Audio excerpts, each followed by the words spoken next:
Yo, yo, yo, we here for another episode of Flag on the Culture. Aaron, man, how you doing today? Doing good, Coach Ike. What's going on, man? It's the Flag on the Culture, man. We got some great topics coming for y'all today. Man, we got a special guest as well, man. So y'all just hold your horses, man. Hold tight. Me and Coach Ike is getting right, trying to bring y'all, something nice. Throwing flags on Man, the culture.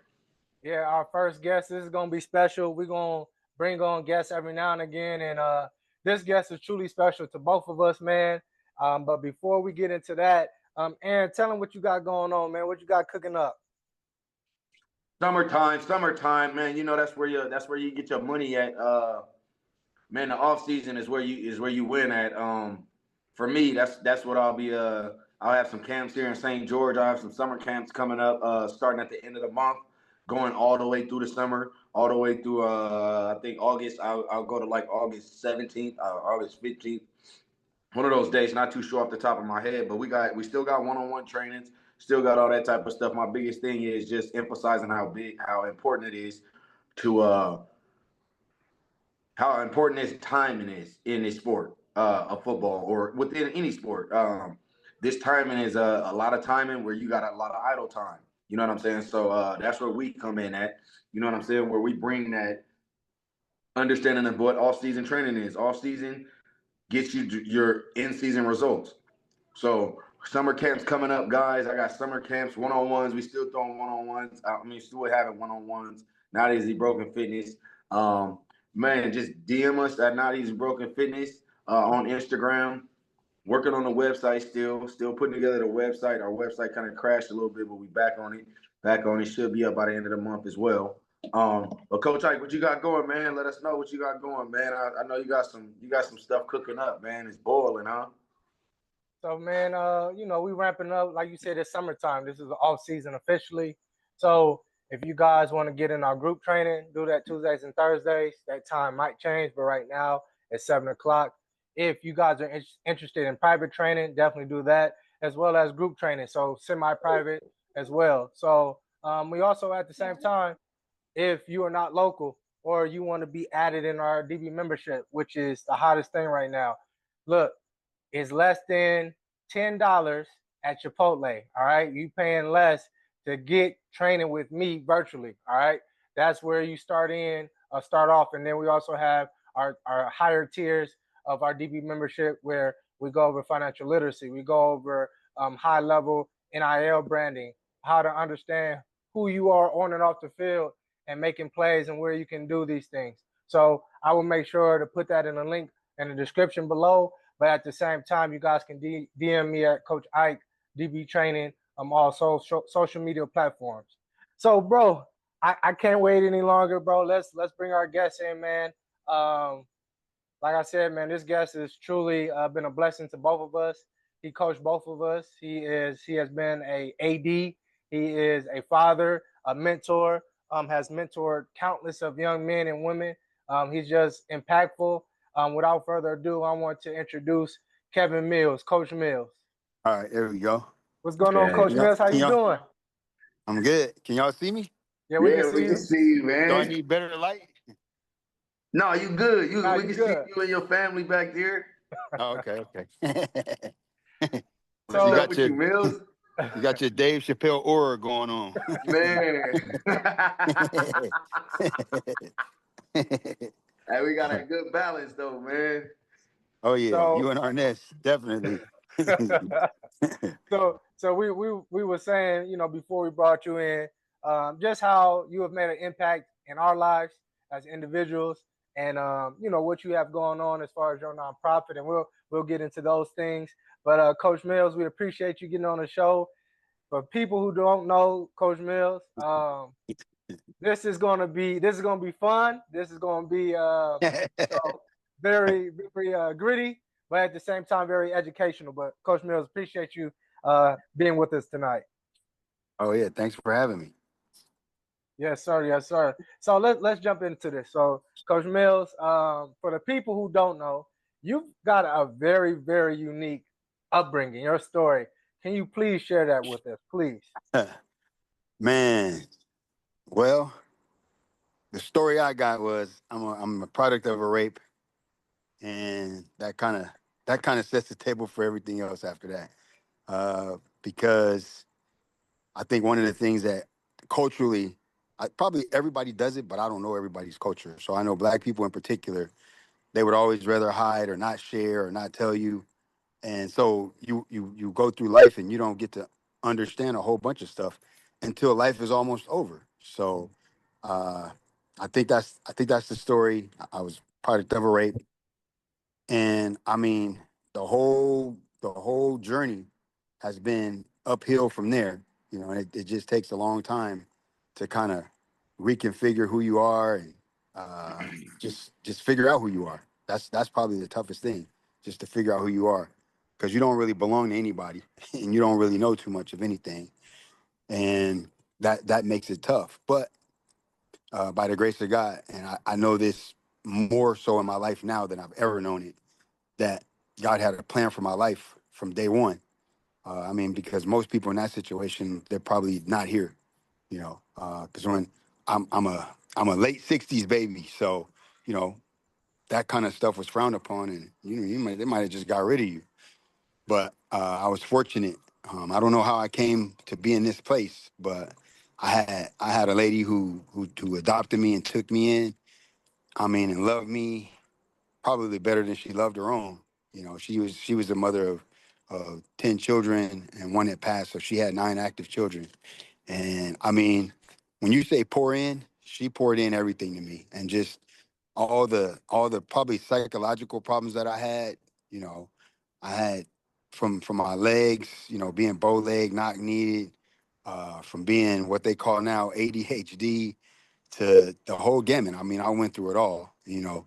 And with that, I was hell on wheels also. So, you know, I make students laugh now. I said I never missed a day of school because I didn't want to give a teacher a day off.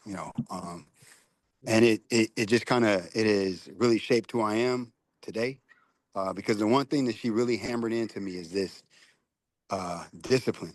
Discipline is so key, and it is so amazing what happens when you do it and when you're able to fulfill it. It would little stuff like when I made up my bed, if it wasn't made up correctly, she'd just tear all the covers off and just do it again. Um, in my writing, I could write a whole page and mess up on one part, and she just wait till I get to the end and just rip it up and just be like, do it again. Hmm. I mean, and again, because you and Aaron know me, you know that's how I am. If we can't do it right, then we're gonna stay out there and do it until we get it right. And I think that I'm just eternally grateful. I'm eternally grateful for who she was in my life, for the words that she spoke over me, because she's the first one that let me know that word affirmation is for real.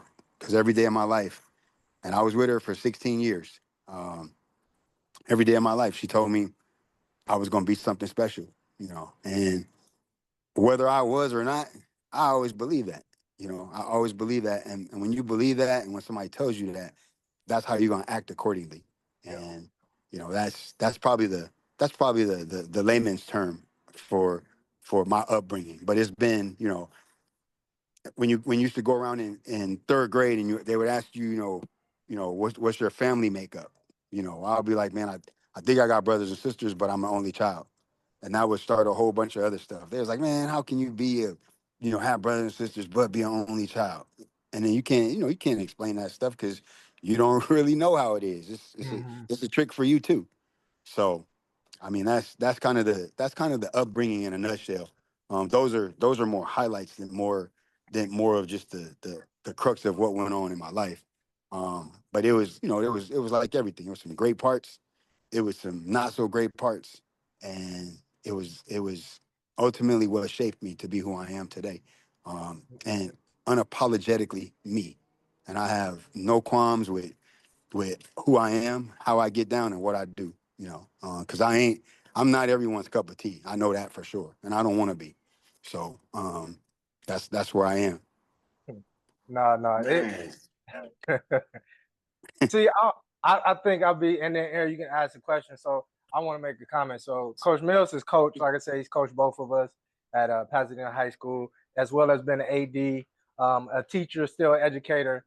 But we know this your upbringing, but it just shows how the standard is the standard, and it's always been like that. And for people who want to always get through the cracks, Coach Mills ain't gonna let it slide at all. So, but I truly appreciate that from you because you know, we got so much of wavering as far as men, and now us being teachers as well, us being fathers now, and you know, we don't want to do that. So I definitely appreciate everything that you have taught me or showed me. And you know, Aaron, you can go ahead with your question, man. Yeah, man. So Mills, man, with everything that you kind of brought up, man, let the people know about your book, man, because that's something important that what I'm saying. They hear the story, they they look at you, they talk to you, but it's more in depth. You know what I'm saying? So my biggest thing is like what inspired you, and I know you just talked about it, but what really gave you the inspiration to go ahead and like say, man, I want to write a book, man, I want to do an audio book, I want to do a book, I want to do that. I mean, it was a long road, Aaron, and I mean, I've had so many little incidences and skirmishes and all of Back those up some, things. Mills. Back up some, Yeah, right yeah. there. Yep. Oh, okay. Like I was saying, I've had so many just incidences and skirmishes and stuff because how we said today, I stand on business, and that's all I'm about. If you can't do it the right way, then there's gonna be a problem with me. And in the process of, I've been healing for about 45 years, you know, Mm. and or trying to get whole. You know, my whole life I've been trying to get whole. I've been trying to get to a space and a place where I could have peace in my heart. Because I don't know if I really had that coming up. I was so angry about just things and not knowing really my existence. Um, really didn't have a great relationship with my biological mother. Got to know her. Uh, Never knew my father. Uh, don't really know his name. So all of those things, because I'm a logical person, and I know I got here somehow. So um, all of those things that from day one that I can remember, and they started a pattern. I've always been an intelligent guy. I was in like in my day it was called the MGM program, which was a mentally gifted minor, um, and I had teachers who didn't accept me because I wasn't, I wasn't rich. I definitely was more poor than rich. And, I always came to school pretty clean, but I didn't have a whole bunch. So those things, they led me to be a good fighter, and just the things that had taken place in my life, that I really had to get over. I really had to get over. And, the black culture, I'm gonna say this, and if I'm wrong, I'm wrong. But the black culture doesn't really believe in counseling, so there's nobody to really talk to about these things. And you when you do finally go to a counselor and he don't look like you, then that's a problem for me. It's always been a problem for me. This dude's asking me all these questions, and I'm looking at him like, even at a young age, I'm like, man, you have no idea what I'm talking about or what I've been through and where I'm coming from. All you want to do is put me on some meds and put me in the corner, and I ain't going for none of that. So I ain't taking no meds. And every time you put me in the corner, I'm going to disrupt the class. So can't nobody learn. You know, um, and I got in a lot of trouble. I came in the era of paddling, so I've been paddled a whole bunch because I wouldn't acquiesce to what they wanted.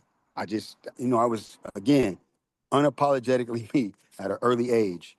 So all of these things, they're the formation of the book. And uh, I think at 40, at about 45, my aunt shared with me. She was just like, "Man, Kevin, this is what happened. This is where you come from. This is what's going on. But you know, I love you, and I always have." So those things are when I'm just really starting to understand the nature of how I am, who I am, how I got to be.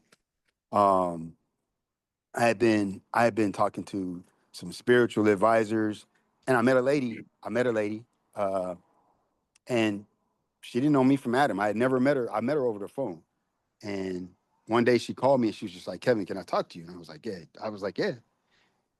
This lady, I mean, and I'm skeptical. You and Arnett know I'm skeptical of everything. If I can't prove it and you can't tell me how it came to be, then it's gonna be hard to deal with. You know. So she started running down just my life story to me. And again, she don't know me, and I don't know nobody that knows her that knows me, but she ran my whole life story down. And in summary, she told me that it wasn't my fault. You know, it didn't have nothing to do with me. I'm here. She told me God had a purpose for my life. And that's why he left me here, put me in a different situation so I could handle people who might come along who are like me. And at that point, it kind of started to make sense. And she told me, she was like, God had told me he was going to give me a heart of flesh as opposed to a heart of stone.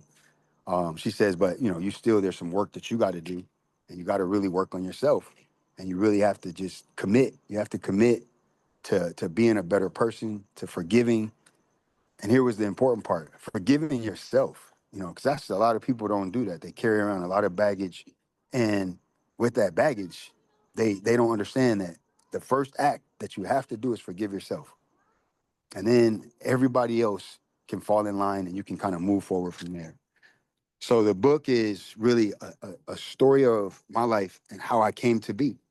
Um, and that no matter all the doors that were closed on me or that weren't just with me, for the adults who treated me how they treated me, for the people who were angry because I got a fresh start in their eyes, uh, they were they were cruel. It was some cruel stuff going on. Um, and so the last leg of just the beginning to really heal and get better and be at one with myself was that meant to be. So I had to write it. And I think no one understands about the book, because there's some people who were really taken aback by the book. And I was like, the, I was like, you can't be taken aback by something that's my story, you know? And I said, if I wanted it to be about the people that I felt wronged me, then I would have named names. But I Hmm. never named anybody's name. It was completely about me and my healing and my coming to grips with who I am, how I came to be, and how I landed. And for me, uh, that was everything. That was everything, because what it did is it allowed me to really understand that there were a lot of people who were envious and jealous of a person who had no idea, or I didn't call these shots. I didn't make this up. I didn't ask to be where I was. Um, but again, by the grace of God, I landed where I was supposed to land. And it definitely, again, made me exactly who I am today. And all the things that I have going on, you know. Uh, I have two outstanding young men, which Aaron, you know how we met, and Arness. Arness is kind of like he's my guardian angel also. I got myself in some trouble, and Arness was one of the gentlemen that just came to me and said, Coach Mills, I don't know what your religious background is, but man, you could always come to my church. And I went, and it kind of just took off from there. So that book, Meant to Be, it talks about, one of the chapters in there it talks about self-love, and I call it the airplane theory, because when you ride an airplane, every time you get on there, that before you take off, the stewardess gives you a little speech, and she says, in the event that the plane starts to go down and the oxygen mask falls from the ceiling, the first thing you need to do is put the mask on yourself. If you don't put it on yourself, you're going to kill other people, because you're Hmm. not going to be able to breathe, and you're going to hurt other people. So I say, put the mask on yourself first, then you can help others. And you got to make sure it's secure, and you got to make sure that it's something that you are ready for, because not everybody can save anybody. It's just not meant to be that way. So there's chronicles, there's highlights of just where I was from as long as my memory is and has been, and it just really details uh, how I was meant to be, because I was definitely meant to be here, and I know that, and I ain't leaving until the mission is done, because God has granted me space and time, and just to be able to see myself at different phases, um, because my children, they've been a integral part of this. Before I had my first daughter, Corinne, I couldn't tell you that I really wanted to be on this earth. You know, I wasn't gonna kill myself, but I did a lot of detrimental activity, and I really, I thought I was invincible, and that wasn't the case. And when she was born, I gained some of that heart of flesh, and I had a purpose and I had a reason. So, um, and then because because I think God gives us what we need in terms of our children, in terms of our life, and He knows, how I felt about women, just given my situation. So I had two more daughters, and each one has their own unique personality, but they have a large twist of me and a twist of their mom, which makes it just makes it just right. Just makes it just right. And then, the finishing piece was my son, and then I got to learn. I got a real good perception about what my mom may have gone through. Just because our situations are so alike. So all of those things are highlighted in the book, and they are strictly about me, strictly about my getting better, strictly about my healing and becoming at peace with myself, and just understanding that I don't ever have to show up anywhere that I'm not invited, that I don't think I'm welcomed, and that it's not warm and appropriate for me to be there. So meant to be is for real. It's for real, and there's a lot of healing power in it. Now, I think that's truly amazing, Coach Mills, and I you love to you hear that. hinted you hinted about your children, and that's my next question because most of the time, right, when people are hurt, right, they hurt other people. But Coach Mills, for your situation, people and they can tell from this conversation, you're very educated, um, very got a high IQ, very intellectual, and things of that sort. But at the same time, as an individual, right, once you have these kids, most of the time, if you're hurting, then you lead them down a certain path that, you follow for the most part. But Coach Mills is quite opposite. All of your kids, three of your kids already went on to college and doing their thing, graduating and whatnot. And then your youngest, as you mentioned, your son, he's on his way to be on college as well. So obviously you have some type of formula, some type of blueprint. What is this blueprint and how can you share, how you have been able to navigate and help all four of your children go off to college and do positive things in life and society? I think the biggest part is, like I said, is the discipline and the routine of what you're supposed to do. Uh, I liken myself to a preacher. A preacher, they have children, and sometimes they're the worst children on the planet. The child of a preacher. And I think as teachers go, as educational teachers, because pastors are teachers also, but as educational teachers, all the stuff they make us learn, we don't implement with our children.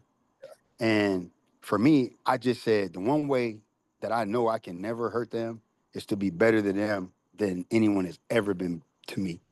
And I practice that and I live by that. But it wasn't without having a partner who was on the same page.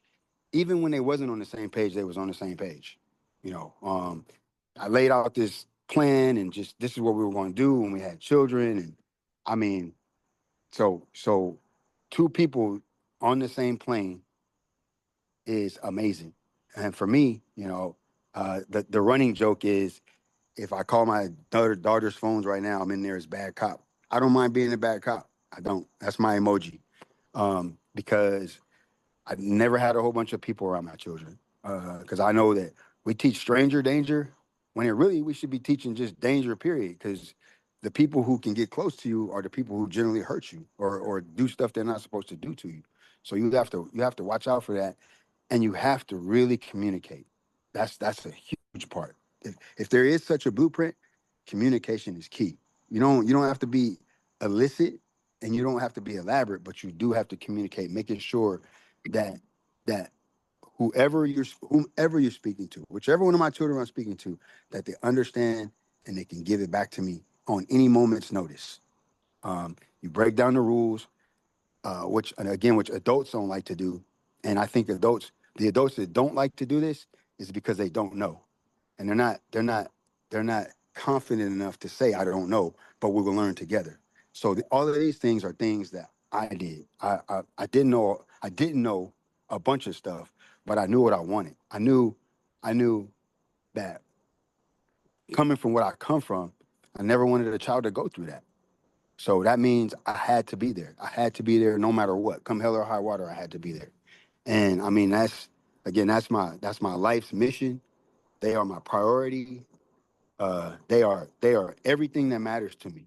And I will go to the end of earth for them. You know, and I think the big deal is just from 0 to 5. I've shared this on numerous occasions. From 0 to 5 is the formative years. So in that 0 to 5, it really at inception. But from 0 to 5 for sure, you can make astronauts, you can make firefighters, you can. It's about what you pour into them at that point, because that's where their whole. And I mean, all of these things I was able to accomplish. And again, it wasn't by myself, but I am the common denominator. You know, and I have. There's no arrogance in me saying that. I am the common denominator for sure. And I laid out what I wanted for my children, and that's what I did. Um, and I mean, as a result, you know, they are. I don't really talk about them a whole bunch, but you know them, so you know that how I feel about them. You know what my expectations of them are. They know that, and they are above and beyond everything I ever thought they would be. You know, um, and I mean, you know, they're responsible adults now. That's all I could ever ask for. Yeah, man, I love to hear that, man. And I gotta, man, if you don't mind me butting in, man, I might as well be a junior, man, just because you didn't did stuff for me that I think, man, I was on my last leg, man. I was on my last leg, so I think I felt definitely. I still feel it. You know what I'm saying? Even as I've grown into an adult, I feel that fatherhood and that father figure that you installed in yours. You know what I'm saying? So it's taken me a long way. I went my own route on sometimes. You know what I'm saying? But just understanding that, man, I felt not as much, but I've definitely felt that of what you described of what you give to yours. I've definitely felt a lot of compassion, fatherhood, a lot of things from you. I've at times, I mean, man, I still do, man. Yeah, I consider you as my father, my godfather, my father sent from God. You know what I'm saying? So that's just the way I look at it. You know what I'm saying? As far as you just what you've done for me, man, and the things that you've installed. Of course, we go our own different direction, but at the end of the day, man, you got to come right back to what you really know, and I know what's right. Um, man, and the thing about I'll tell y'all straight like this, man. The thing about Mills is we got a relationship to where he'll allow you to slip up, he'll allow you to slip up, he'll allow you, fall on your face, and then once you fall on your face, he asks you, man, what what'd you do, or what was the situation? He brings a accountability aspect out to where it's like, damn, you don't even want to lie, you don't even want to make nothing up. You know what I'm saying? So it's just the standard, like we were saying at the beginning of the conversation. It's just a standard. It's just the standard that he set, to where I could voice things to him that I couldn't even voice to my parents, man. So, man, Mills, I love you for that, man. I love you for the things you've done, man, and things that I got to give you your roses, especially while we're here, as much as we still do. But man, just to let the people know, I mean, man, how great you've been in not only my life, but man, it's a ton of other Bulldogs out there, a couple Mills Corner representatives. So you got a whole squad, man. Like, you know what I'm saying? So, man, I'm just giving you your flowers, man, and letting you know that I appreciate you, man. I'm sure your daughters and your son appreciate the installments and things that you've done with them as well.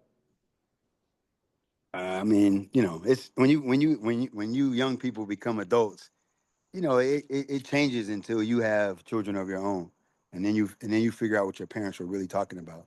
Um, I believe that my children are grateful. I believe that they are they are on the page that I always wanted them to be on. And I mean, for me, that was all I wanted. You know, I wanted. They know I love them. They know that unequivocally. They know that. They know I'll do anything for them. But you know, as young people who become adults do, you know, you got to figure out your life and how you're going to run your life for yourself. And I don't have a problem with that. And I'm still learning that I don't have to say everything that's on my mind these days, especially if I want to keep a relationship. If I don't, then I'll go ahead and spin the wheel, and I ain't got no problems with that either. Uh, because I mean, who I've always He been said I spin the is wheel. that's it. Who I've always been. If you don't want to hear the truth, and it's not the truth as I see it, it's the truth. Then don't come around me Straight because out. I'm only gonna give you that. I'm never gonna be that guy that says what you think you want to hear. It's like, man, just tell me what I want to hear. I'm not doing that. You know, I don't mind taking a shot. I'd rather just have a shot and get this thing over with, rather than glossing over the area, and then you got to stick me a couple of times because you didn't do it right. Just Yep. give it to me, and then let's move forward.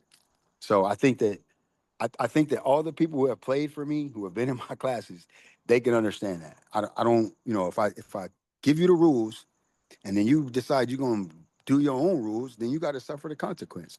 And I mean, I take that to my own, I take that to myself as well, because I ain't always a model person. I'm not going to try to create that facade because I don't believe in all the stuff that's going on out here. So I'm not going to walk a line that I don't believe that should be a line. I got my standard, and I got knowledge, I got logic, I got a whole bunch of stuff, and I got what God put in my heart.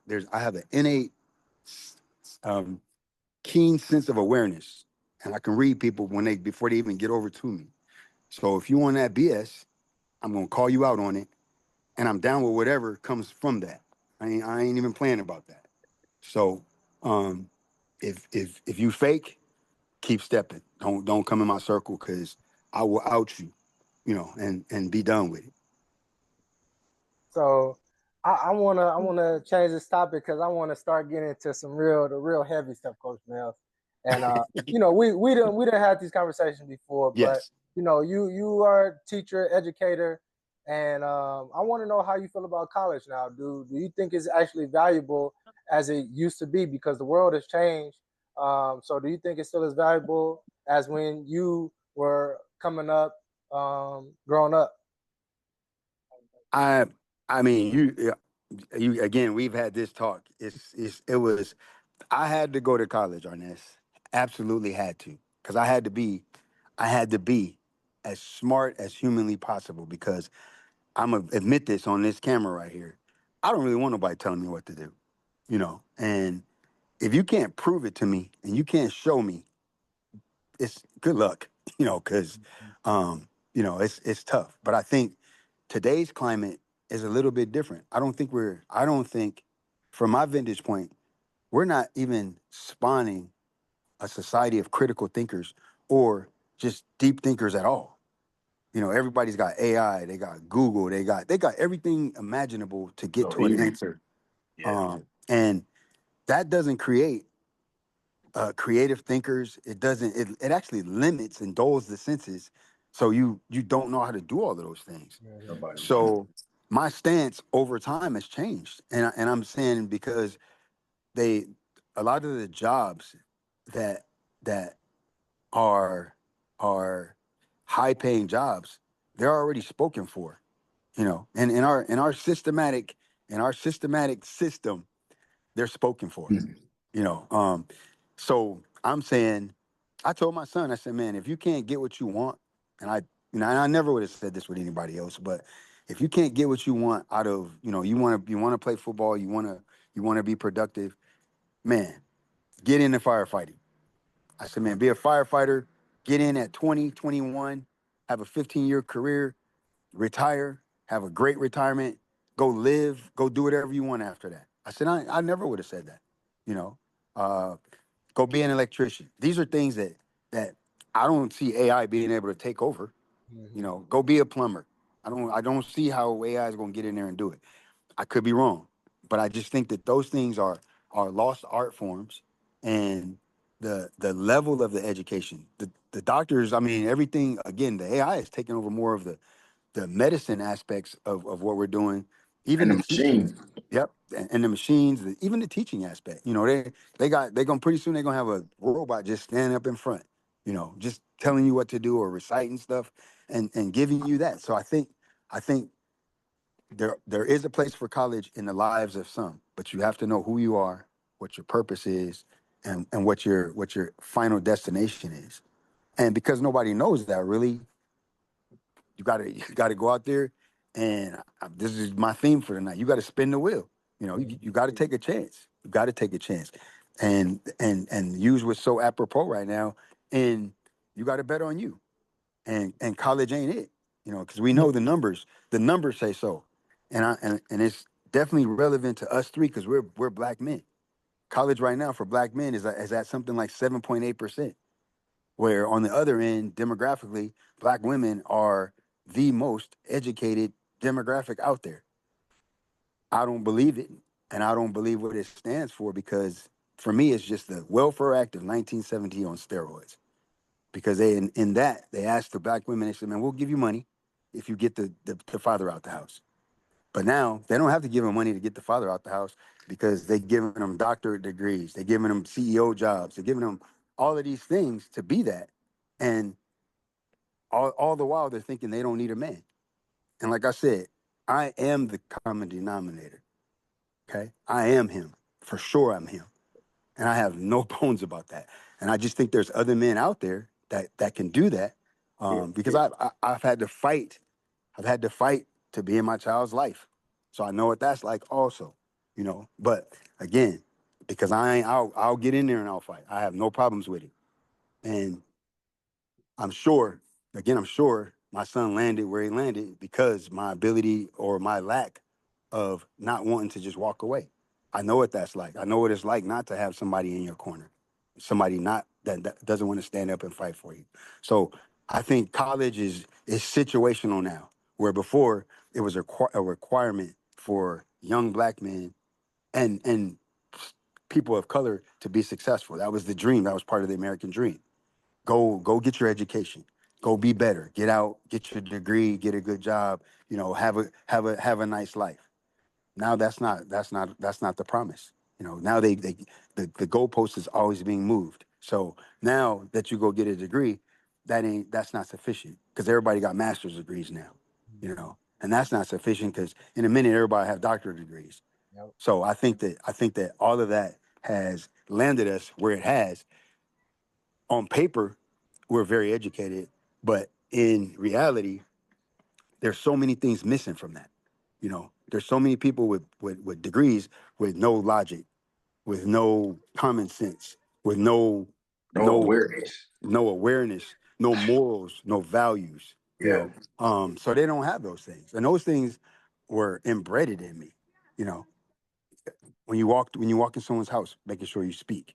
Speak. When you get to a grocery store and the door is open, you keep the door open for the lady coming. You know, picking up after someone if they drop something or making them aware. These things, there's with all this education, no one has any etiquette. They have very little etiquette about what they're supposed to do and how they're supposed to act. And there's no amount of education, especially in today's climate, that's going to make you have that. That's something that's taught from your parents. And because we have 40-year-old grandmothers these days, I don't see it coming. So I think that the school piece is definitely meant for who it's meant for. You know, Yeah. Man, that's a great statement there, Mills. I like that. I like the fact that you brought that up. But one thing I want to ask you, man, you've been a mentor in my life, a ton of our lives, man. You've been there, and what's something that what's one thing that you can say that besides the standards you set, what's another thing that you could say you've done for others? I think anybody who knows me, whether you like me or not, I care. And whether and you liking me is your preference because like most people, if I'm not doing what you think I should be doing, then there's a problem. Because as a coach, my interest in high school was always making sure that I made well-rounded young men who were responsible when they left high school you may not do any more school. You may not go play football. You may not do any of those things. But when you left me, you knew you had etiquette, you had manners, you had a sense of respect to your elders because that was a requirement. Today I can't say that that's the case anymore. And I think that those of you that are still in my life, which is a multitude of many, I still, because now it's crazy because I understand so much more now than I ever did, and I always thought I shared this with Arnez quite a few times. I always thought I didn't want to teach for anymore for a while because as I got more into the Bible and I learned what the role of the teacher was, I was like, man, I'm gonna be responsible for some of y'all.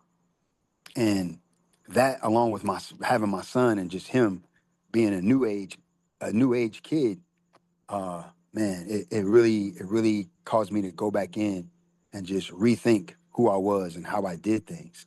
Now, my standard is still my standard, but how I approach the standard is vastly different than it ever was. Again, my standard is my standard, and I'm standing on that. But how I get there is totally different, and I just think I can go in a room and I can communicate with anyone, any age, any time period, and I'll always have something in common or something that they like or something that catches their ear. So I think those things have been uh, part of my evolution in becoming just a healed man, because I wasn't always him, and I wore it well, and I always share with both of you guys that as much as you believe that I did for you, you guys always did way more for me because when I was hurting or when I wasn't feeling at my best, I always could come see one of you who was going through something that I had been through, and because I had to make sure that it didn't continue, then that allowed me to take off whatever was going on with me and pour into you. And that's what I've been doing my whole life is just pouring into those who they don't have advocates. And I think that that's the greatest thing I can say is that at the end, I'm like, man, I care, I'll give you the shirt off my back. And I think that that's the most important thing is to uplift another. Yeah, It, real quick, one more question, yeah. Mills. With coaching, you said you coach, so I know. Back then we came up, it really wasn't too much 7-on-7. It No, was a 7-on-7. You was one of the first originators of it, if you ask me, and I think anybody else can agree with that as well. Of hosting tournaments, having up to 32 teams come out. yeah. Man, so let me get your take on OG 7-on-7 to new school 7-on-7 now. What do you think? How do you think is lacked, or how do you think it's developed? Do you think it's a need? Do you think it develops, or do you think, man, what's your take on it? I think the football world found a way to capitalize and make some money. Because every sport, like baseball, they got summer baseball, they got spring baseball, they got academies. They can make money year round. Soccer, money year round. Basketball, money year round. If hockey, you can find a way to be on a skating rink year round. Tennis, everything. Football, because of the physicality and the violence of it, there was no way to really replicate that so you can make money. 7-on-7 came along, and man, now it's a lot of bad technique. Um, it's a lot of showboating. It's a lot of stuff that if it persists in the way it's going right now, it could ruin the game.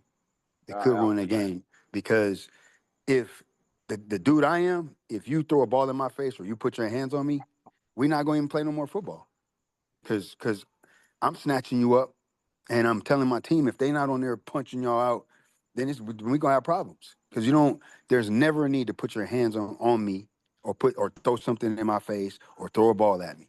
No matter what you did, you could score, you could have burnt me, all of that. Don't put your hands on me. Don't invade my space. And I think that the coaches, because I mean, man, this definitely can rub people the wrong way. I think because so many people ain't never played the game that they allow all of that Oh because yeah, it's a respect thing. If you've straight up. played the game, then you respect the game and you know that there's no place for that in the game. You know, go out there and play, make your play, act like you've been there before, get back there and do it again. But the theatrics and all the mouthing off and all this other stuff is one of the things responsible for our children and the waywardness of the behavior, you know.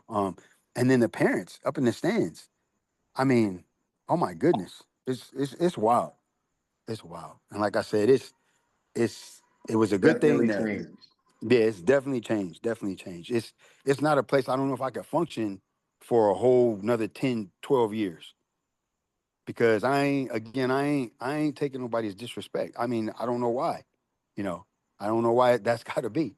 You know, I got this has always been my problem since I've been coaching, since I've been in education. Um, where I did all this stuff. I did all this stuff to become who I am.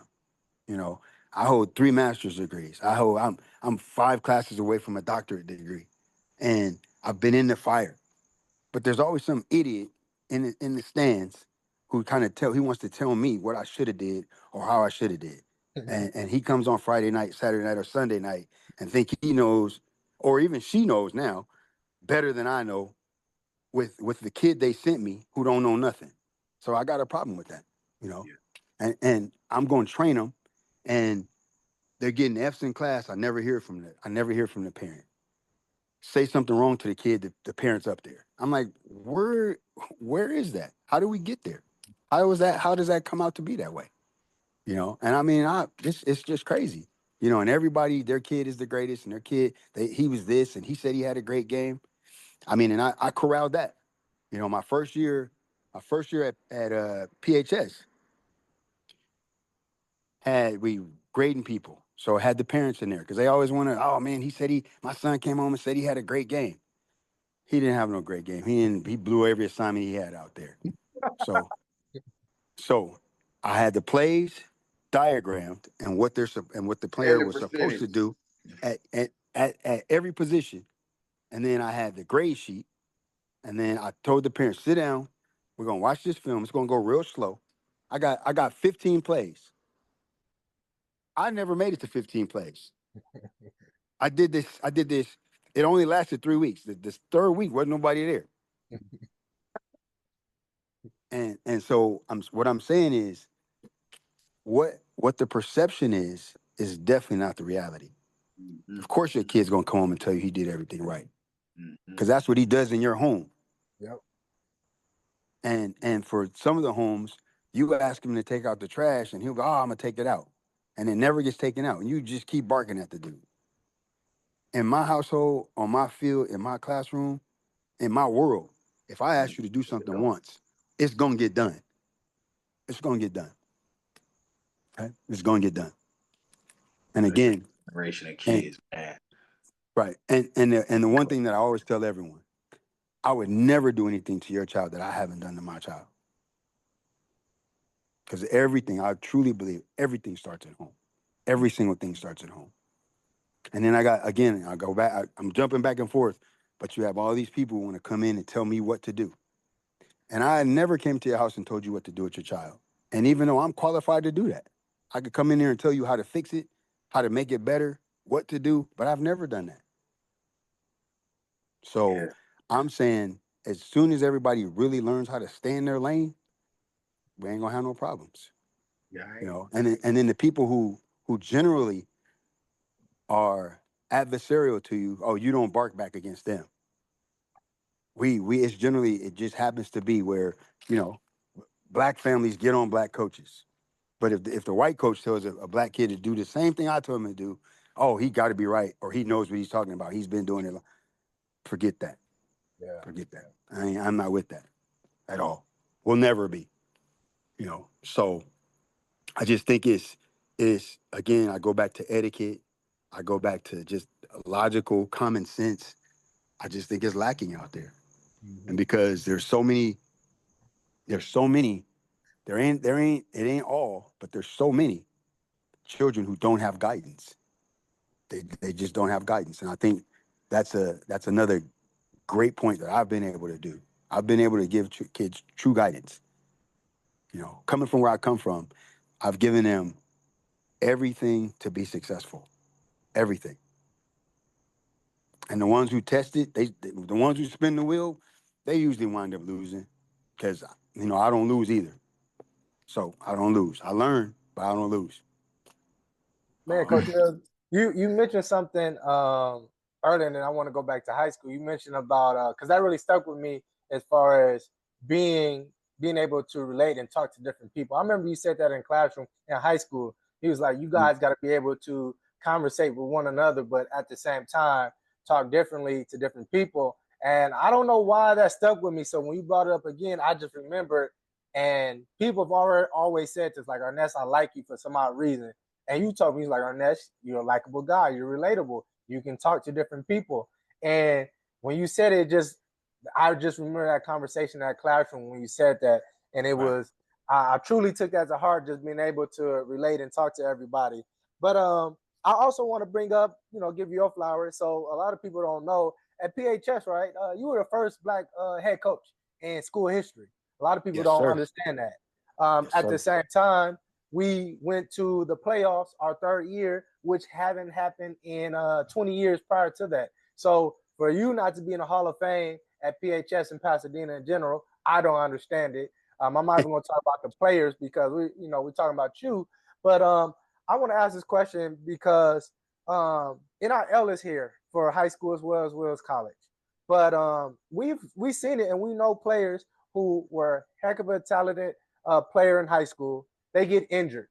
And because high school is a little different from college or professional, and when you get hurt in college or professional, they take care of you, the injury, the schools, because you're on scholarship or you're their investment. In high school, that's not necessarily the case. Do you believe the school should take care of the injuries or take care of the surgery or the rehab for the athlete who gets hurt for representing their brand, their school? I definitely do. I definitely do because what no one knows is at a good school. And while we were there, that 2017 was very good. That 83 team, 85 team, teams came through. They were filling those stands. There was a lot of people coming to the games, and like college football, it pretty much funds the school. You know, it wouldn't be that in high school because it ain't that serious, but it funds ASB. And at Pasadena High School, we had like a $250,000 operating budget. Football was a major part of that.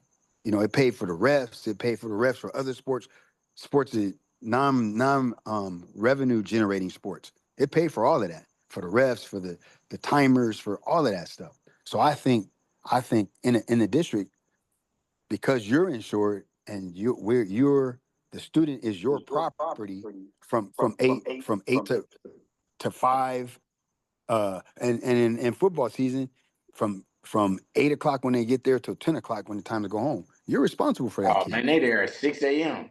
right? So you're responsible for that kid. So all day. when he gets hurt, that's your responsibility. You know, that's your responsibility. Now you have the parent who can take care of it. Let it, and if they want to take care of it and they can, let them. But in so many instances, there's someone who can't, and then that child suffers because something grows awkwardly or continues to just stay hurt and not get completely and totally rehabbed the way it's supposed to be. So there's a and the districts, they have money, but they always choose to hire another administrator as opposed to do something to truly help the kids. You know, they'll bring in frivolous things, that don't matter in the grand scheme of things. But somebody got paid or somebody else got a new position. Um, and I think that they're definitely responsible for injuries. And it's not like they happen all the time. So if you got to take care of three every year or get surgery for someone because they tore a MCL, which is even more common now. So you're allowing the coach to have the kids there every day, even Using Sundays, their but they're not equipment. supposed to, right? Using your equipment in your gym, but when the child gets hurt, then you're not responsible. How's that? How that doesn't make sense. That does not make sense at all. That's a good point. I like that. Yeah. Yep. So That's a good question. what do you think about this college football? And we discussed it plenty of times, but what do you think college football needs a college football what a committee to Players determine Association. who's going to be in the playoffs and everything? What you think about that? I believe it's about college football. This is real simple. Get rid of these stoic white dudes that have no football background in today's world, and make it more like when you're on the committee has to rotate every 3 years. We'll call it every 3 years. That Every four, way, like college. no, every three, because you can't, because then they'll start buying classes coming in. They already do stuff like this. So every 3 years, and you can only serve as president once. Mm. So, and once you serve as president, you can be a member of the committee, but you can no longer serve as president. You know, and then give the president some autonomy, and then the other piece is, I mean, I hate to say this, but disband the NCAA. It hasn't done anything. Disband the NCAA. There's no reason for it to be there. They're Fact, getting paid for nothing. fact. They're not needed. They're not a needed entity. And they keep caving because of the money part. So as this NIL is spiraling in their minds, spiraling out of control, you know, if you're not gonna fix the coaches, then don't fix the players. Because the coaches can leave whenever they want. And some of these coaches are having like $84 million buyouts in states where they're the highest paid state representative. If you put 1,000 people together, the coach still make more than all of them. Yep. So, but he can leave and he can do whatever he needs to do, but the players can't. And the players are where it's all built at. The players are where it's all built at. That's why Completely. my man exited, because now that everybody can pay players, oh yeah, now it's not fair grounds anymore. I'm like, come Mhm. on, man, for real, you know? So how I think about it, because I can tell the college football is all about business. That's all it cares about. It's about maximizing how much money they can make. Because Right, truly, why do you need a committee to determine who's going to be in the playoffs? Yes, you got all these different leagues. Why don't you just set a standard? We go off your strength of schedule and who you play, and you travel. Because Alabama, Georgia now does it. They don't travel anywhere. They play these, if they're meaningful games. They'll right, will not go to the West Coast at all.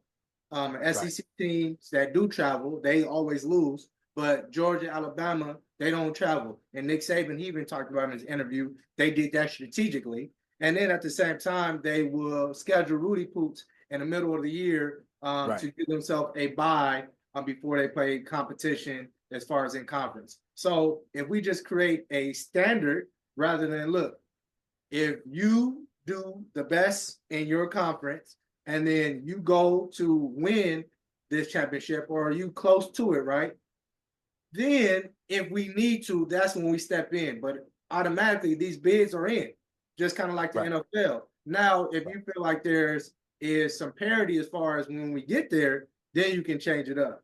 But why right, do you need to determine who gets in every year? Is because you care more about the money and who's going to travel and right. whatnot. So I don't think it's fair for the kids, but at the same time, like you said, college football is more so about their pockets rather than the business of who the kids are the building off of the business. So yeah.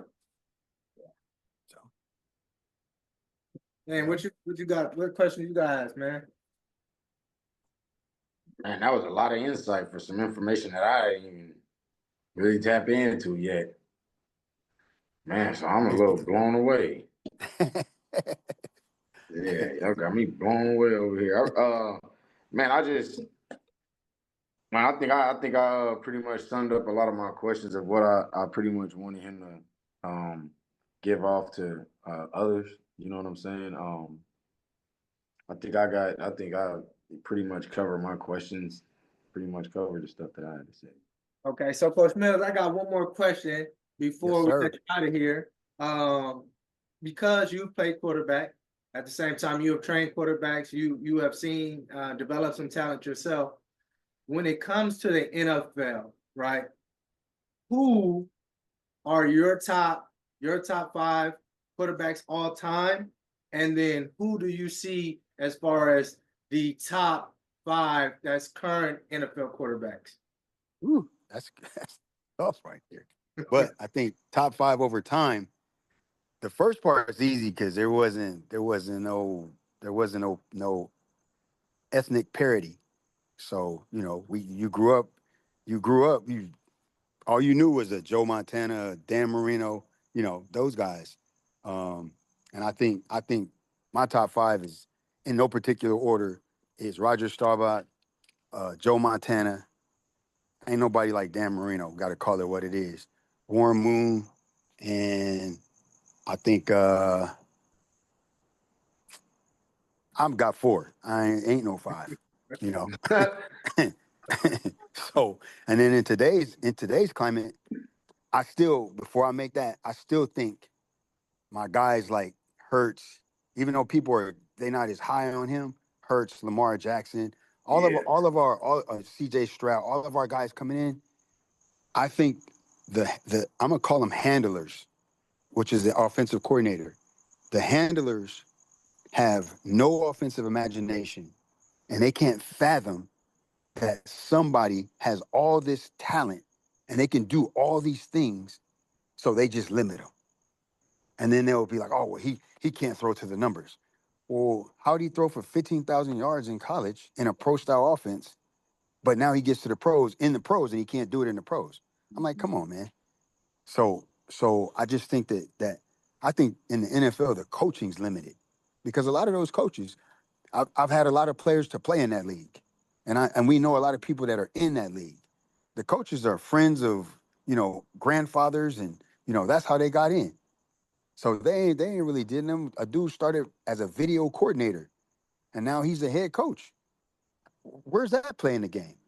You know, and just because you play doesn't make you be able to coach. So I get that part as well, but you got to have knowledge to do this game. And furthermore, with the NFL, everybody gets paid, so they don't really care who wins. They're gonna be cellar dwellers forever because they do profit sharing. So whether we go 1-13 or 13-1, we still getting paid.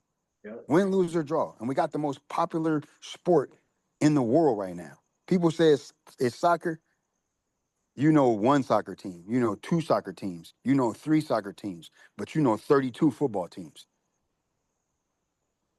And they want you to come play in London. And they want you to come play in Mexico City. And they want you to come play in Canada. And they want you to come play in all these places. Soccer don't travel like that.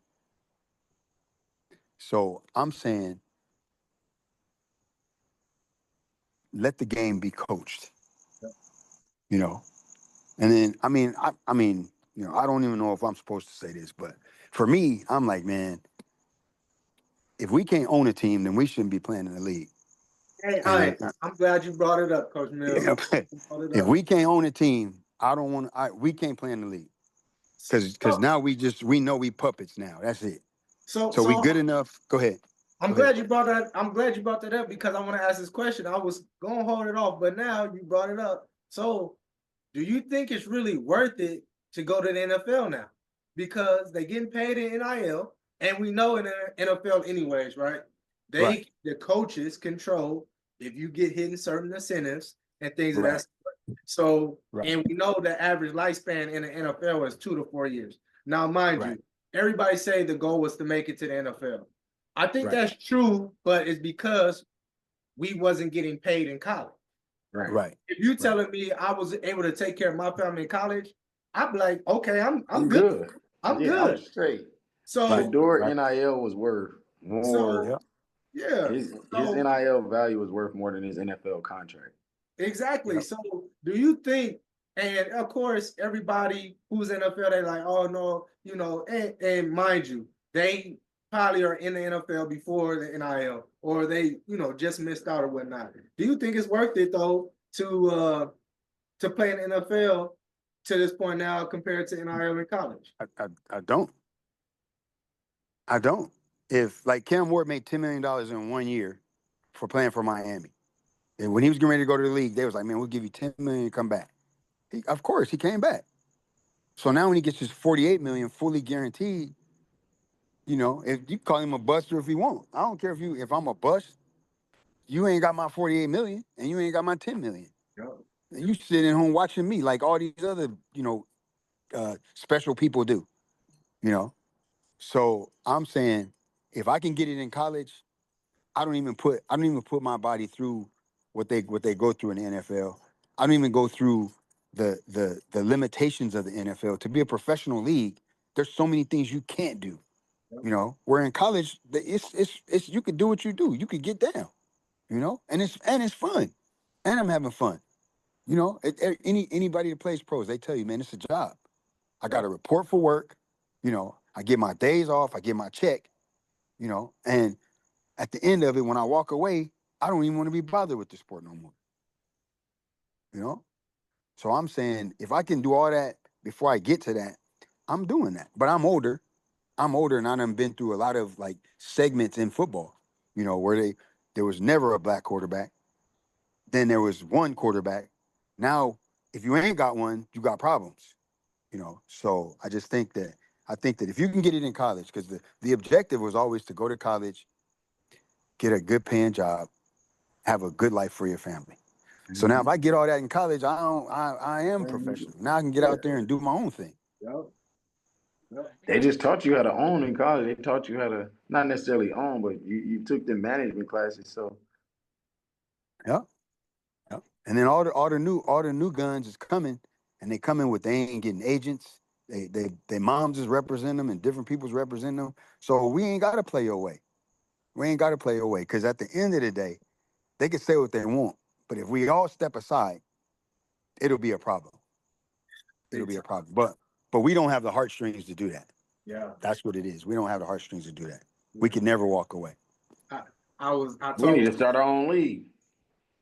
I told people, and me and you, Coach Mills, we talked about the Caleb Williams situation, but I was like, if Marvin Harrison Jr., if he stayed just another year, just for his senior year, and he was going to get $20 million just for him, and they was like, why would he stay? I'm like, do you understand? Like, he don't. Why would he go? The stress.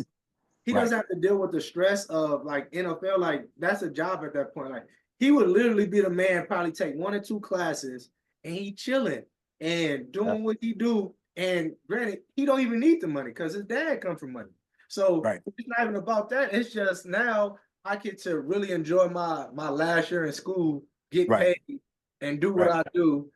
The league is always going to be there, but the thing is, players are not understanding the leverage of you doing that. Because if you keep prolonging, you not going, the NFL can't make that money off of you. Now they're gonna make their money regardless. They please believe that. But ultimately, they make money because of the new guys coming in, and those fans that those players then had, they now become fans of that team.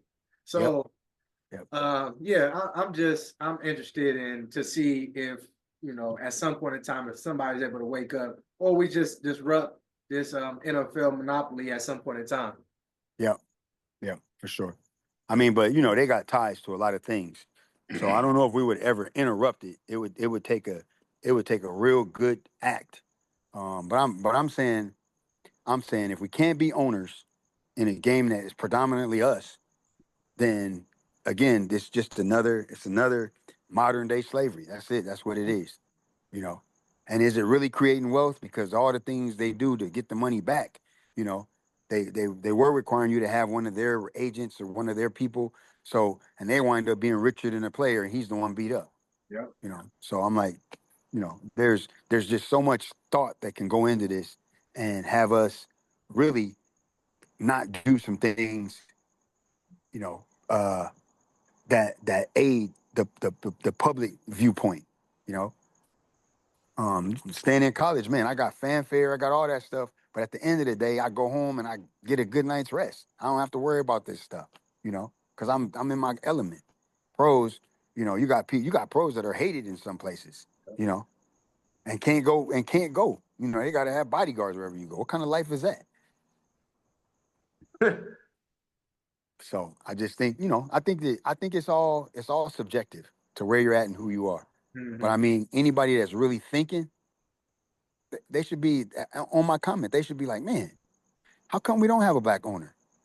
You know, and I don't want nobody like no Magic Johnson and no Jordan. I don't want them dudes. Them dudes is they on the other team. I don't want them. I want somebody. I want somebody in there that's gonna be for real. You know, be for real. Be for real, and run your organization like you want to run it. Yeah. You know, Just how they run it right? You know, in your way. You saw Ursay just die, right? Yep. So it just makes me wonder. He kept getting in trouble. You know, getting caught with his vices. Um, it just makes me wonder. I have a conspiracy theory on everything. So, you know, from the weather to the president to football to baseball to basketball. So, you know. Yeah. So, Coach Mills, man, pleasure to have you on. Definitely appreciate you. Love you. Where can people find, with your nonprofit and what you're doing and everything? If you can share that and share your social media presence. The Mills Corner. It's real simple, and we are a one-stop shop. We do a plethora of things. My thing is, I just want to empower our young people. I want them to be better than any set of young people have ever been. They have all this technology, they have this knowledge at their fingertips. I just want them to use it. I want them to understand their power and how dynamic they are, how smart they are, how effervescent they can be. But understanding that all of that doesn't come at an easy price. You got to work for some stuff, and I think they need to know how to work. And I think that's where I come in. I can show them how to work. I can teach them how to fish, so now they can catch fish and live the rest of their life. Whether if I catch it and give them one, then they're gonna starve after that. But I could teach them how to fish and continue their existence, our existence. You know, and the biggest thing is just making sure that the young and the old continue to interact alike.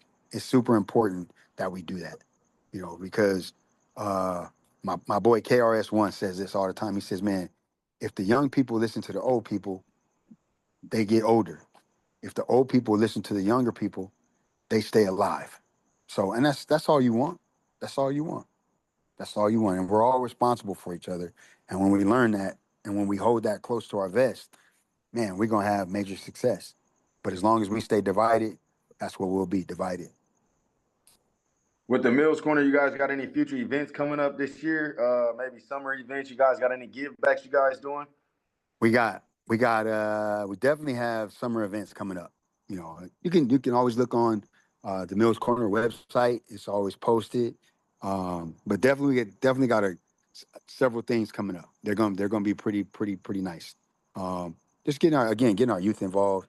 Right now, we were just really dealing with the people from the fires and making sure that they stayed fed and clothed and had something for morale. You know, gift cards, just at random events, just making sure that the morale was good and that we really try to help everybody get back to their dwellings, at whatever capacity we could. So that's been huge for the Mills Corner. We just look forward to doing more.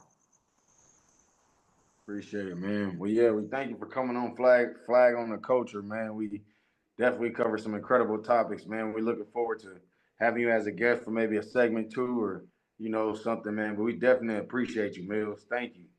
Oh yeah, love you guys, man. Y'all already know.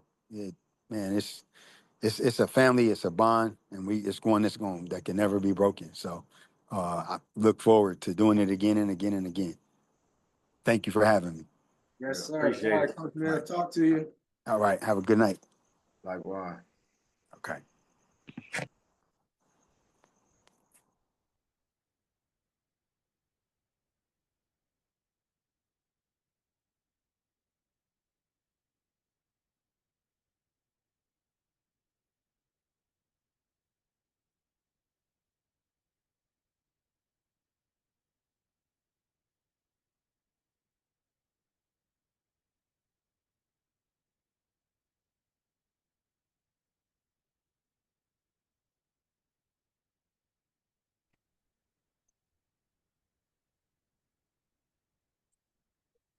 So we had our first guest, Coach Mills. Man, what's your thoughts on what what we discussed, man?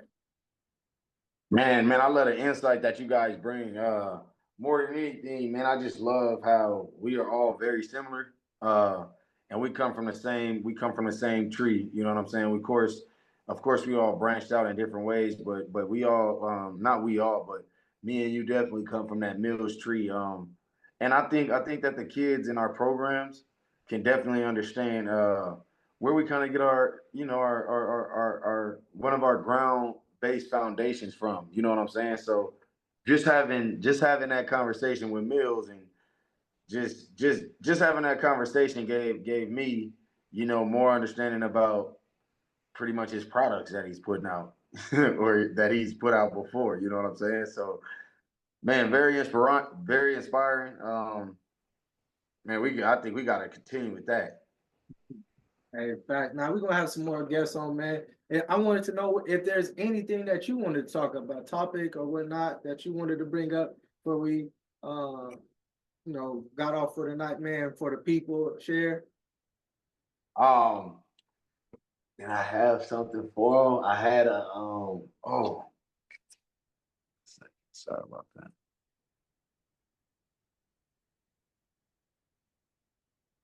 Now y'all covered a lot of stuff that I pretty much wanted to talk about as far as that. I was just talking to somebody about going to college, bro.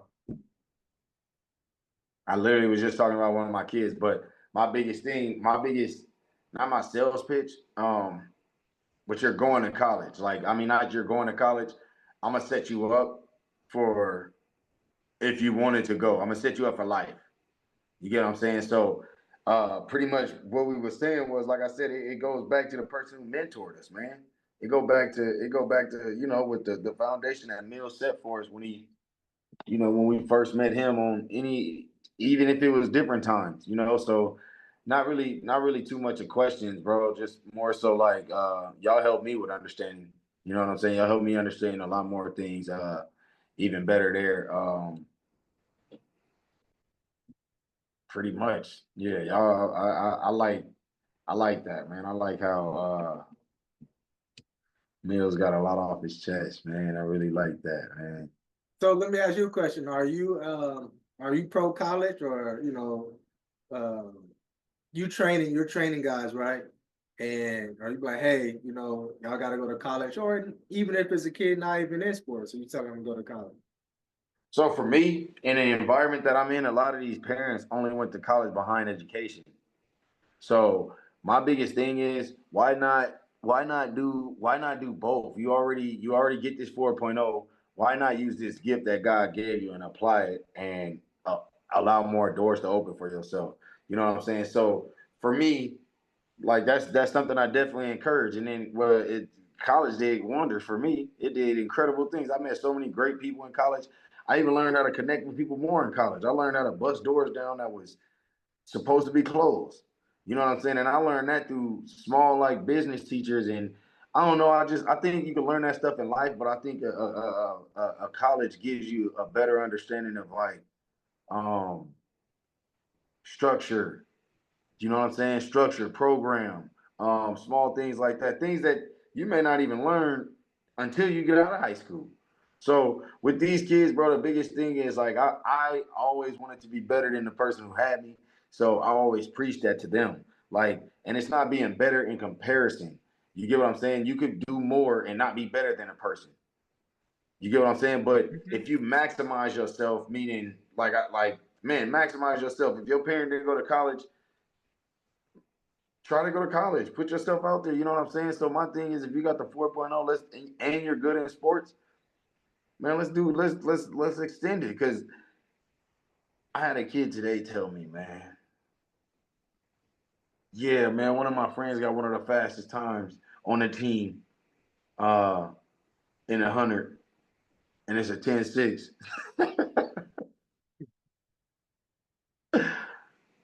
I looked at him. I said, what? I said, man, I know girls running 10.6s, bro. No, you don't, bro. No, And you not don't. no, nah, you know I'm exaggerating, but I'm saying if the fastest person on your team is running at 10.6, That's moving though. That's still moving. Yeah. that's moving. But Arnaz, y'all was come on, bro. How many like what I've seen? That's just what I've seen. You get what I'm saying? So Yeah. you're not getting no NIL right now. You're not getting none of that. So you might as well, you feel me? Use this with your grades. If, like I said, if you do run a 10.6, take the smarts, take your 10.6, man, go to college. You know what I'm saying? Like for me, it's just like here. I think a lot of parents haven't been to college from a sports perspective. So I would definitely push that on the kid here. And it's not a bad thing to push. So I'm kind of like I'm for it. I'm for it, bro. I enjoyed college when I went. I enjoyed college when I went, but I have a broader understanding now that you guys spoke about that topic. I have a way more broad understanding about it. So it's not something that I suggest it. I wouldn't say force. I'll highly suggest it. So how I see going to college, right? It all depends on the individuals. So I've seen college be more detrimental to my peers than it was actually positive. Like as far as getting in trouble with the law, they didn't Oh have yeah. a foundation of the people they around, and people for the most part don't know who they are, and they fall into peer pressure and want to just do certain things. I had one teammate, he got shot, and thank goodness he was okay, but he ended up playing professional football, but that could have taken his life. And of course, these things can happen back home as well. But for some people, college is is not the best thing for them. It's not. And at the same time, I think the reason why you go to college, you brought up something about networking. I think going to college to network is more important than actually what you learn. Because at the end of the day, this world is all about relationships. It's all about relationships. Rather you see, oh, you trying to do business with another business, rather you go in the NFL, rather you want to get into coaching, rather you are starting a business as a consultant, you're going to have to relate to other people and be able to talk to different people. For some people, you need that exposure meeting different people. So you need to go to college. But for you to go into debt, I don't know about you, but when I went to school, everybody that I went to high school with, for the most part, they went on and got degrees. Everybody came home from college and nobody was doing what they got a degree in. None of them. They got the debt though. Now I was very fortunate because I got a scholarship, but no, got the degree, no money coming in, gotta move back in or move to another city because it's not affordable in California. So that's why I'm saying it just it gotta make sense for the individual. It don't always make sense. And I tell guys too, and I shared this with you and I shared this with Rob. If you older, why go to JUCO when you can now go play professional football right now? Now, unless you want to go get your degree, what you gonna do with that degree ultimately? You don't need it for the most part unless you plan on working for somebody. And most athletes don't want to work for somebody. No. So I'm not saying like, hey, you don't have to. It just gotta make sense for what you're trying to do. Yeah, And it gotta make sense for everybody, somebody's lifestyle. yeah, everybody is different. Everybody. So if you want to be a doctor, you gotta go to school to be a doctor. If you're gonna be a lawyer, you gotta go to school to do those things. But if you're going to do arts, you come on, you don't need to go to school for that. You don't need to get into debt for that. If you're gonna go into communications, do you really need to get a degree in communications? Because honestly, we setting up a podcast right now. We Right. didn't go to school for this. Right. Look, I mean, shoot, you can learn on the fly, but at the same time, you can learn from somebody who has a mentorship and they can teach you actually the pitfalls and how to actually run a business. Because that's what they don't teach you in school. They teach you stuff that you can't apply all the time. That's what I don't like. I'm very a hands-on learner. I love learning, but school, I couldn't tell you what I learned in high school. I couldn't tell you what I learned in college. Yeah, that wasn't my thing. Straight up. But I love learning. It wasn't until I got out of college that I learned the vast more information that I do know. And there's a lot Yeah. of information I don't know. Mm-hmm. You brought up a great topic when you said, not even a great topic. You made a great comment when you said we had to go to college versus to these kids now. And man, that kind of made me feel old. You know what I'm saying? Because that put me in a situation where it's like, damn, that's the only thing we was talking about.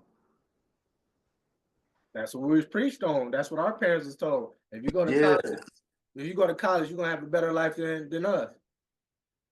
Where Yeah.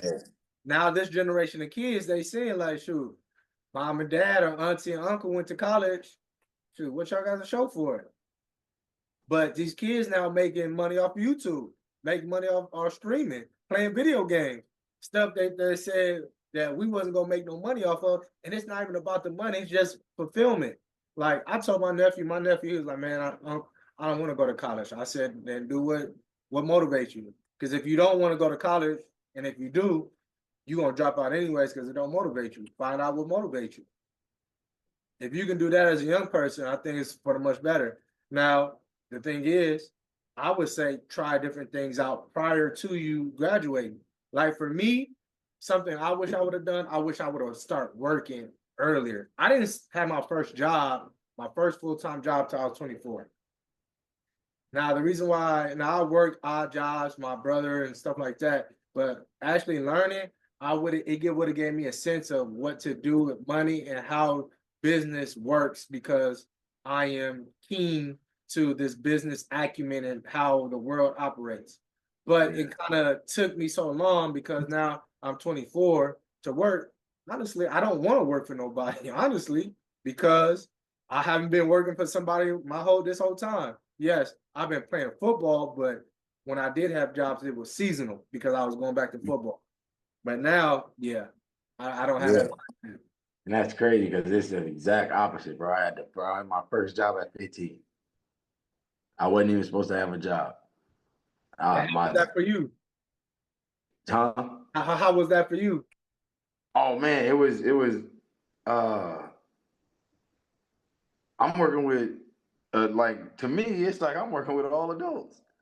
It felt like, but it was the people like maybe 4 years older than me, but they seemed like adults because I was so young in that environment. Just having myself in that environment, you see how I am now, man. That had a lot to do with that had a lot to do with how I am now, man. Like I'm talking to people who I don't even know. I'm taking orders from people who I don't even know. I'm seeing all walks of life. You know what I'm saying? So, man, it put me in a place. It put me in a place, in a good enough place to where, you know what I'm saying. And it's no comparison or nothing like that. It's just to say, me being 15, I was offered an opportunity because somebody liked me. When I stepped into that opportunity, I loved the opportunity of doing it. As I grew older, I did not like working for people. I did not understand. I did not like it. You know what I'm saying? That's why I was able to develop Not Easily Broken Fitness, because it was just, I wanted to do my own, not even do my own thing. I wanted to take my mentorship knowledge into my business, if that makes sense. You get what I'm saying? And it wasn't necessarily the things at that time that was helping me out with where I wanted to go. Yeah. So, I mean, it just put me in front of a lot of people. It allowed me, man, as going back to our guest we just had, man, he's giving me confidence to speak up for myself. You know what I'm saying? So it's just done a lot. It's done a lot. Just the small little curves and avenues that we have been through. That shaped us into the people we are, man. So I'm thankful, man. I'm glad that we was able to get this started, man. Because there's definitely doing a lot for us and others, and I know it's gonna take off to another scale and another level. Not like I could care less. Not even I could care less where to go. I honestly want to reach the ones who want to be reached. Mm-hmm. Yeah. If we get a million, fine. If we get 12, cool. If we get 3, even better. You know what I'm saying? So I'm glad that we was able to put this together and just throw a couple flags on the culture, hold people accountable to what they say their standard is. Yep, man. And Coach Mills was a great person to have on the guest because he definitely gonna call some things out in the culture, man. And we're gonna have some more guests soon on the show. But man, it was a great show, man. I'm glad everybody. I hope you guys enjoy it, man. We gonna be back next week, man. Back at it next week, throwing the flags on the culture. Throwing flags on the culture, y'all, man. God bless. Make sure everybody, stay positive. All All right, right, Ness. I'll talk to you. All right, bro.